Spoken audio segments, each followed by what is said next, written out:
we had a few days of rest, went to a wedding down here. Pretty good. Now pretty excited about getting the old lemon on the dyno, thanks to this legend here, all the way down from Hamilton. Only going to be a run-in tune, but yeah, it'd be quite cool to see what the new setup does, how responsive it is, and yeah.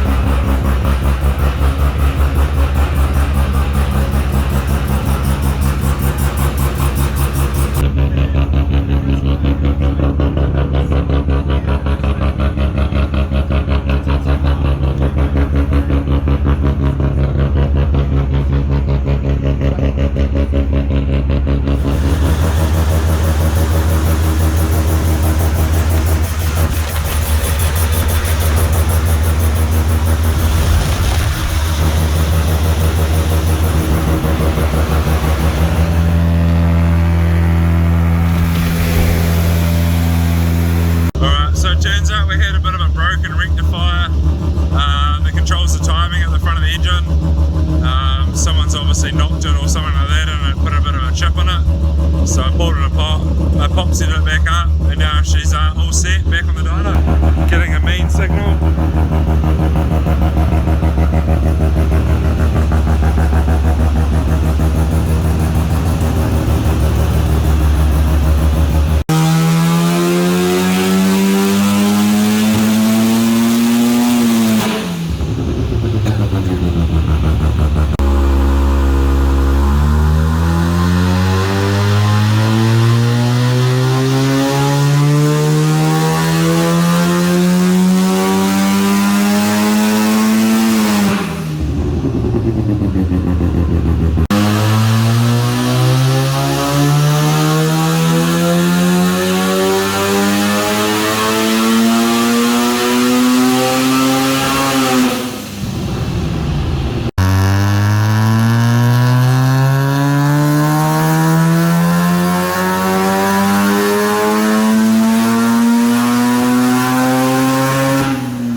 So it's been a pretty epic couple of weeks down here in Queenstown.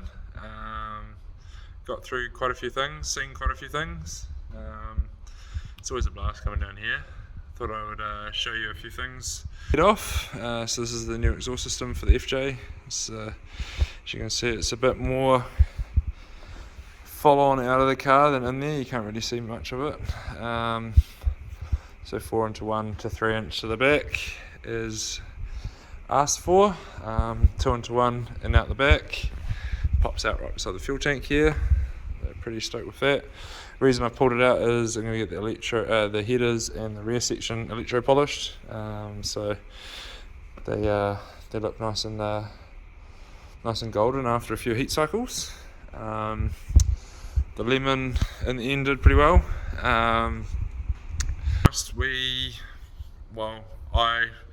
I may have rushed that manifold a little bit, and kind of was hoping a bit for too much out of it, I think. So lucky, while I was down here, James was on the job of making another couple turbo setups. So I thought, well, I'll head back and grab another one and try it. So like enough, one of my good mates, Jono, actually met me in Tekapo last night at about midnight. Come back here, go back about 2:30, back to work at 7. In the car, and we made pretty happy with the numbers, to be honest. I always said I would be happy with 250, I made 260, so I'm absolutely blown away. Big thanks to Mark. So just packing up at the moment. I thought another interesting thing to show you guys before I leave was the 3 dynos. So obviously we've only done 2 dynos. So the red one is Gareth's car, so that runs one of our turbo manifolds. So it's a T4 twin scroll with 60mm turbo smart wastegate, 4-inch downpipe, 60mm plumb back, and a 4-inch exhaust system. It runs one of our V-mount setups. It's a semi-peripheral port built by Green Brothers. So I'm 15 pound a boost, made 504. Oh no, sorry. I think that might have been 16 pound actually. No, 15.2 pounds. So yeah, made 504. So that's, Mark was really happy with that. Gareth had actually set up a water injection nozzle in pre-turbo. It was way too much and it was actually drowning the engine, so turned it off until he can put a smaller size nozzle in it and stuff, and change it off later on. And then the lemon is the blue one. This is actually reading different to what the actual power was. It made 462 horsepower, or 462.7 on 15 pound a boost. As you can see, it is a little bit lazier at the top, but we knew it was going to be because Gareth runs a EFR 9180 with a 0.101 rear housing, I think they are. Mine's a G40 1150 with the 1.21 rear housing, and the reason why I went with the bigger housing is my engine is a semi-peripheral port, full cut bridge port. Reason why it is that Frankenstein is already had bridge ported plates, and Mark wanted to do a semi-PP, so that's how that engine came around.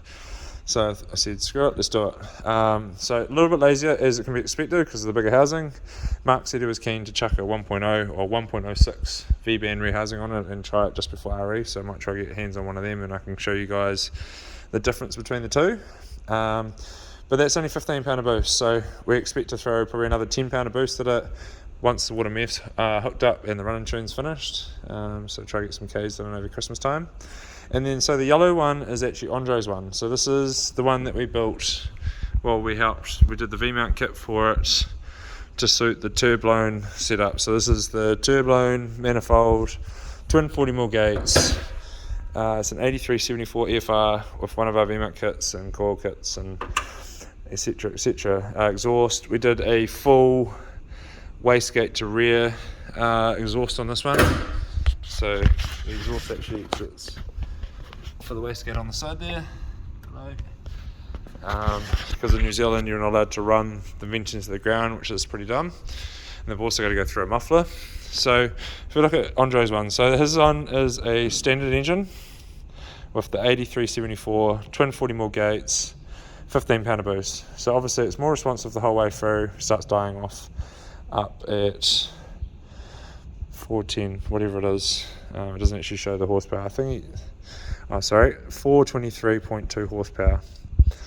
So, yeah, pretty good. And then we come over here, boost. Comes on a lot sooner. Mine's obviously a bit lazier, and then starts coming up as to be expected. Gareth's surpasses Andre's one and up as well.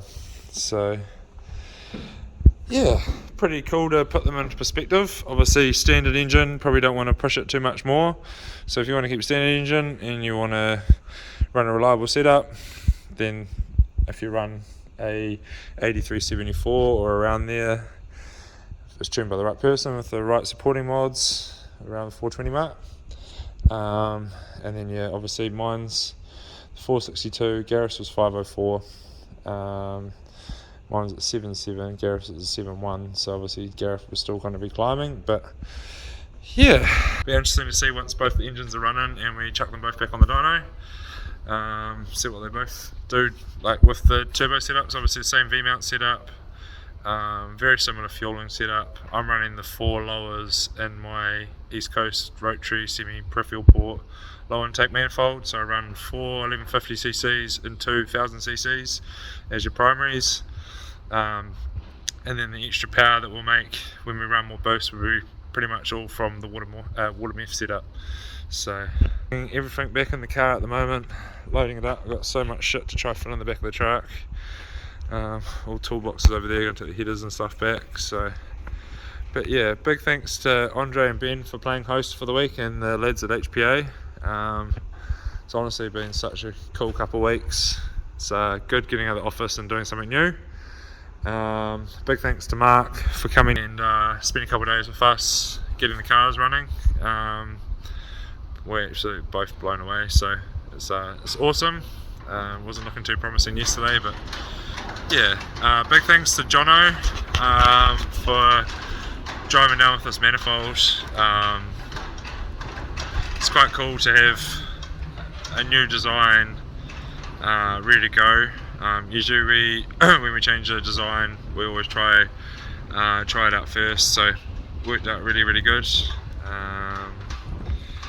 Big thanks to Jimmy for giving us a hand getting into here, making up a mean manifold last week while I was away, and yeah, I think that's the end of this one. Stay tuned, some more epic shit coming soon. Cheers guys. We were hoping on the way back that we could drive the car up that road there and get some epic photos in front of Mount Cook, but Sammy doesn't have a wheel alignment, it's a bit dodgy to drive. We decided not to do it this time, but might have to do a day trip back down on it once we get it all sorted, get some photos. What's going on guys? Seems like I've got a dirty head. So it's been about a week since we got back from HPA. Just thought I would show you guys this before we ship them back to them. So they've actually just been electro polished, so go on a tank. So I should start from the start. So they get pickled, which is an acid that goes on the welds, cleans all the welds off, and then they scotch brite that, scotch brite the whole lot, and then it goes in a bath with an electric current, which gives it this real nice appearance. Unfortunately you can't chuck mufflers in there or anything mild steel because it actually just destroys it and melts it. So that's why this part hasn't been done, it's just been pickled and scotched. But you can actually see the difference and the shine between the two. But yeah, so Anna's about to package them up and send them back down to them in Queenstown. Pretty cool, pretty excited to see how evenly they colour up once it actually gets tuned and starts running. And then I thought I'd show you another thing going out today as well. This is actually going over to Australia. I've got a couple other turbo setups on the go, but this is the only one that's finished. So this is going over to Australia. So it's the Suda S300 turbo, 50mm wastegate, T4 twin scroll, so it actually runs the divider all the way up to the wastegate seat, so it is a true twin scroll. A lot of these manifolds you actually see on the market these days are the twin scroll up here, but as soon as they get into the wastegate they're just open, so the flow can actually just circulate back out. So in our eyes that's kind of defeating the purpose of the twin scroll, so that's why we put the divider plate in there. and then it's got a 4-inch downpipe with the 50mm plumback as well. So we do that with the 60mm wastegate and a 2.5-inch plumback as well, for the guys wanting to run a bit more boost and a bit more power. But yeah, all full purge welded, lifetime warranty if you fit a turbo brace to it. Just tying it back to the block just so it doesn't sag with the heat. It can never drop, they just fall out with the heat. But yeah, how good does this stuff look?